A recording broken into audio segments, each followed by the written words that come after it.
श्रील प्रभुपाद की जय, गुरु गौरंग की जय।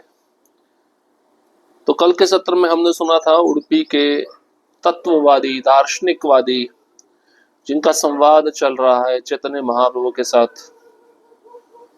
तो उनका सिद्धांत यह है कि अपने वर्णाश्रम धर्म के कर्तव्यों का पालन करो, उन कर्मों को का जो फल है वो भगवान कृष्ण को समर्पित करो, इससे आप भगवत धाम जा सकते हो।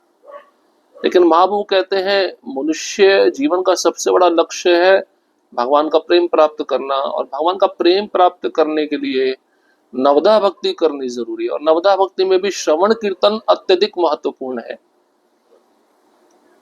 तो कल हमने बहुत सारे श्लोकों को सुना था जिसमें स्वयं भगवान भी कहते हैं जब तक मनुष्य के अंदर मेरे प्रति भक्ति की रुचि जागृत नहीं होती तब तक उसको अपने जो वृत्ति परक कार्य है वो करते रहना चाहिए, वैदिक आदेशों के विधि विधानों का पालन करते रहना चाहिए।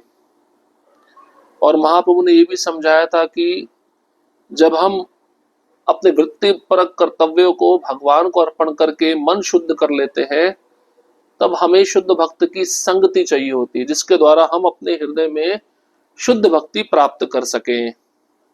और शुद्ध भक्ति प्राप्त करके वह भक्त किसी भी प्रकार की मुक्ति की कामना भी नहीं करता।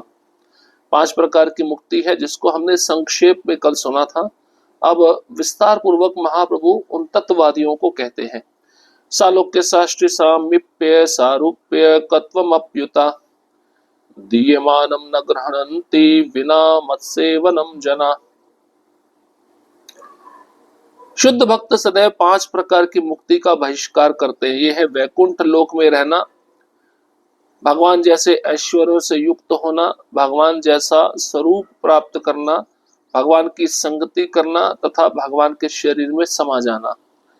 शुद्ध भक्त भगवत भक्ति के बिना इन वरदानों को स्वीकार नहीं करते। तो शुद्ध भक्त इन मुक्ति को नरक के समान समझते हैं, अत्यंत नगण्य समझते हैं। मुक्ति भक्ति के सामने कुछ भी नहीं है, और मुक्ति तो हमेशा भक्त के सामने हाथ जोड़े खड़ी रहती है कि आप बताइए मैं आपकी सेवा किस प्रकार करूं। शुद्ध भक्त हमेशा 5 प्रकार की मुक्ति का बहिष्कार करता है। पहली मुक्ति है वैकुंठ लोक में रहना, जिसको सालोक्य कहते हैं। दूसरी मुक्ति है भगवान जैसे ऐश्वर्य से युक्त होना, जिसको साष्टी कहते हैं। तीसरी मुक्ति भगवान जैसा स्वरूप प्राप्त करना, सारूप्य जिसको कहते हैं। भगवान की संगति में रहना, सामीप्य, और भगवान के शरीर में समा जाना, सायुज्य। यो दुस्त्यजश्ना निक्षन्ति सुत स्वजनार्थवदारान् प्रार्थयाम श्रियः सुरा वरहे सदयावलोकाम् नेच्छन्न नपस्तदुचितं महतां मधुद्विटा सेवानुरक्त मनसा संभवो अपि फल्गुः। भौतिक ऐश्वर्य, भूमि, संतान, समाज, मित्र, धन, पत्नी या लक्ष्मी के आशीर्वादों को त्याग पाना अत्यंत कठिन है, जो बड़े बड़े देवताओं द्वारा भी प्रार्थिता है। किंतु राजा भरत को ऐसी वस्तुओं की कामना नहीं, जिसका मन सदैव भगवान की सेवा में लगा रहता है। मुक्ति या भगवान से तदात्म्य भी तुच्छ है, तो फिर भौतिक अवसरों के विषय में तो कहना ही क्या। अब भक्त मुक्ति नहीं चाहता, फिर इस संसार की वस्तुओं का क्या कहना। इस संसार में कुछ ऐसी वस्तुएं जिनको लोग बहुत चाहते हैं। भौतिक ऐश्वर्य हो गया, प्रॉपर्टी भूमि हो गई, संतान हो गया, समाज हो गया, मित्र, पैसा, पत्नी, ये व्यक्ति को त्याग पाना बड़ा कठिन होता है। बड़े बड़े देवता भी इन वस्तुओं की कामना करते हैं।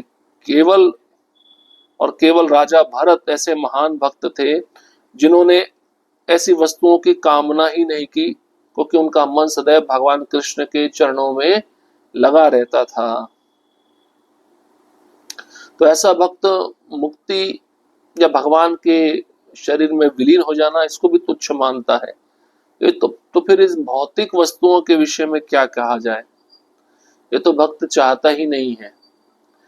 नारायणा परा सर्वे न कुतश्चन बिभ्यति स्वर्गापवर्ग नरकेश्व अपि तुल्यार्थ दर्शिना।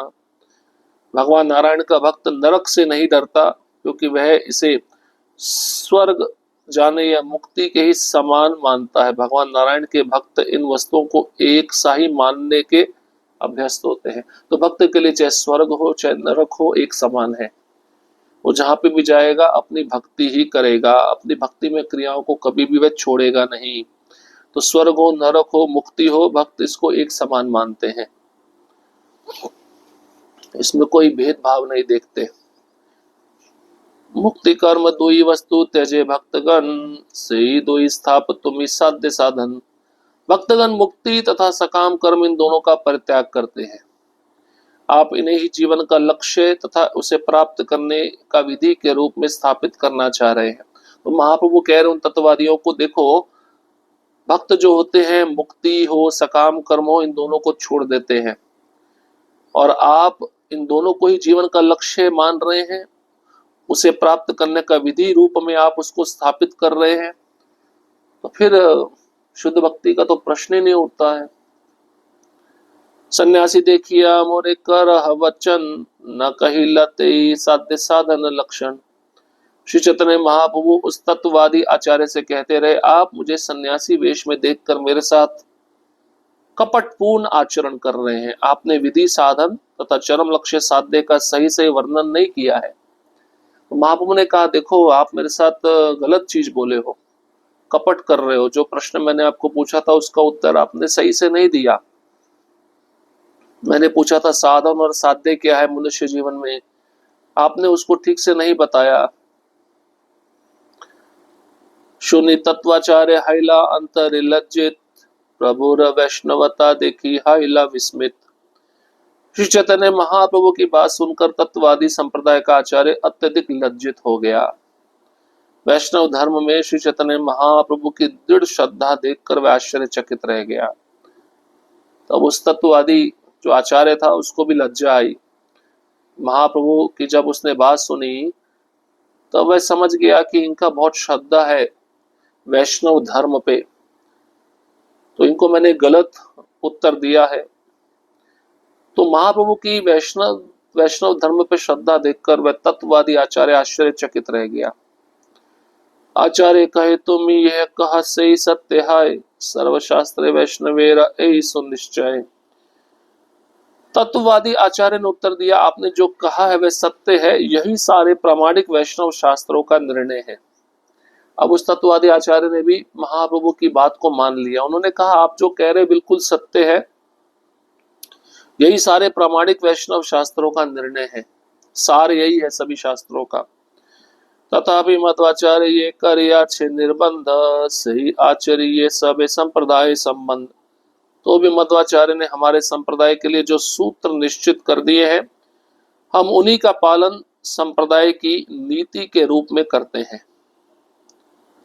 तो महाप्रभु ने कहा, मध्वाचार्य जो एक महान आचार्य हैं, उन्होंने हमारे संप्रदाय के लिए जो सूत्र दिए हैं उन्हीं का पालन हम संप्रदाय की नीति के रूप में करते हैं। ऐसा तत्ववादी आचार्य महाप्रभु से कह रहे हैं। प्रभु कहे, कर्मी गानी दुई भक्तिहीन, तुम्हारा संप्रदाय देखी सही दुई चिन्ह। श्री चैतन्य बाबू ने कहा, सकाम कर्मी तथा ज्ञानी दोनों ही अभक्त माने जाते हैं। हमें ये दोनों आपके संप्रदाय में दिखते हैं। तो मध्व संप्रदाय में महाप्रभु तत्ववादी आचार्य को कहते हैं जो उन्हीं के संप्रदाय से संबंधित थे, सकाम कर्मी भी देखे जाते हैं आपके संप्रदाय में और ज्ञानी जनों को भी देखा जाता है, ये दोनों अभक्त हैं। सब एक गुण देखी तोमार संप्रदाय, सत्य विग्रह करी ईश्वरे कर निश्चय। मुझे आपके संप्रदाय में जो एकमात्र गुण दिखता है वह यही है कि आप लोग भगवान के अर्चा विग्रह को सत्य रूप मानते हैं। अब महाप्रभु ने बिल्कुल सत्य बात कही। उन्होंने कहा, देखो एक ही बात है जो आपके संप्रदाय में अच्छी है, वो क्या है, वो ये है कि आप भगवान का जो मूर्ति है, भगवान का जो विग्रह है, जिसको हम अर्चा अवतार कहते हैं, उसको आप सत्य मानते हो। इसका मतलब क्या, भगवान निराकार नहीं है, भगवान का सुंदर रूप है। ये बात मुझे बहुत अच्छी लगी। ऐसा महाप्रभु उस तत्ववादी आचार्य को कहते हैं। श्री चैतन्य महाप्रभु ने मध्वाचार्य संप्रदाय के तत्ववादी आचार्य को यह बता देना चाहा कि उनका सामान्य आचरण शुद्ध भक्ति के अनुकूल नहीं है, क्योंकि उसे सकाम कर्म तथा ज्ञान के कलमश से रहित होना चाहिए। जहां तक सकाम कर्म तथा ज्ञान के कलमश से रहित होना चाहिए, जहां तक सकाम कर्म की बात है, यह कलमश जीवन के उच्चतर स्तर तक ऊपर उठने की इच्छा करना है, और ज्ञान का कलमश परम सत्य में विलीन हो जाने की इच्छा करना है। तो महाप्रभु ने कहा, देखो दो प्रॉब्लम है आपके अंदर। आपका हृदय सकाम कर्म की इच्छाओं से भरा हुआ है और ज्ञान के कलमश से भी भरा हुआ है, तो दोनों को हटना होगा। अब सकाम कर्म का अर्थ क्या है? सकाम कर्म कहते हैं भौतिकतावादी जीवन में उच्चतर स्तर तक ऊपर उठते जाना। भाई मुझे और अच्छा पद चाहिए, हाँ मुझे और अच्छे सुख चाहिए, मुझे स्वर्ग जाना है, इसको सकाम कर्म कहते हैं।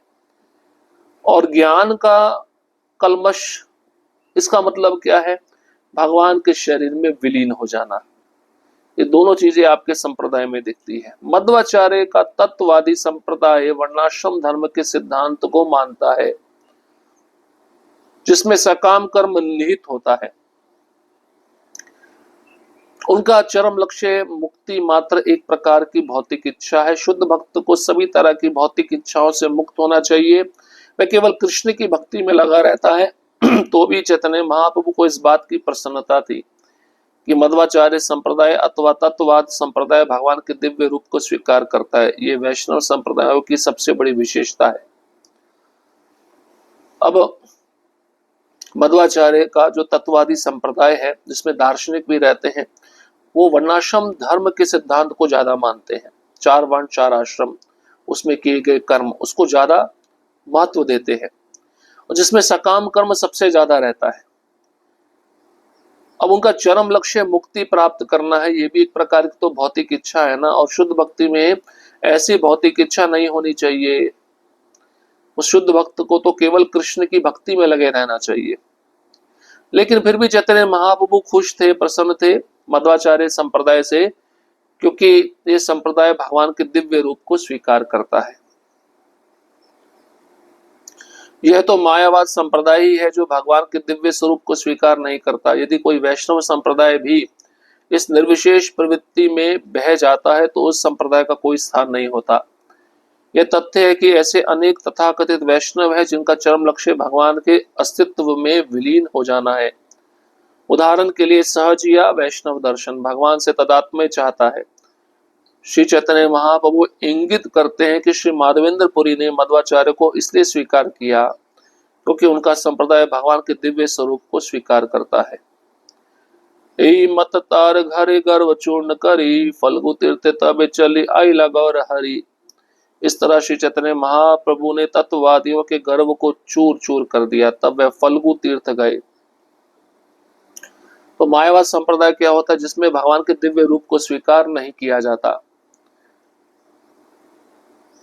अब वैष्णव संप्रदाय भी अगर ऐसा करने लगेगा, निर्विशेष निराकार प्रवृत्ति को स्वीकार करेगा, तो उस संप्रदाय का वैष्णव संप्रदाय में या उन संप्रदायों में कोई स्थान नहीं है।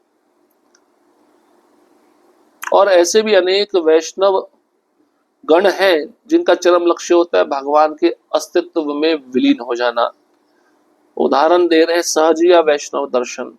ऐसे लोग भी वैष्णव रीति रिवाजों को स्वीकार करके भगवान के साथ में मिलना चाहते हैं, विलीन होना चाहते हैं, भगवान से तदात्म्य चाहते हैं। तो महाप्रभु ने कहा, देखो माधवेंद्रपुरी ने मध्वाचार्य संप्रदाय को क्यों स्वीकार किया? क्योंकि ये संप्रदाय भगवान के दिव्य स्वरूप को स्वीकार करता है। तो इस प्रकार से चैतन्य महाप्रभु ने तत्ववादी दार्शनिकों के गर्व को चूर चूर कर दिया, और तब चैतन्य महाप्रभु वहां से फल्गु तीर्थ गए। तो इस प्रकार से महाप्रभु ने उडुपी की यात्रा की, और उडुपी की यात्रा करने के बाद वह दक्षिण भारत की यात्रा के लिए निकल पड़े।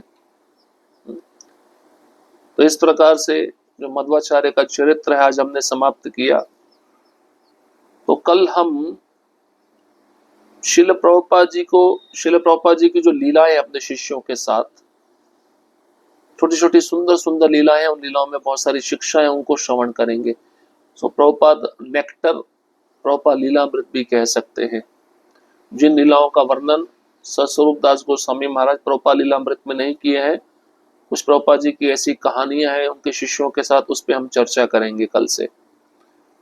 हरे कृष्णा कृष्ण कृष्ण हरे हरे, हरे राम राम राम हरे हरे।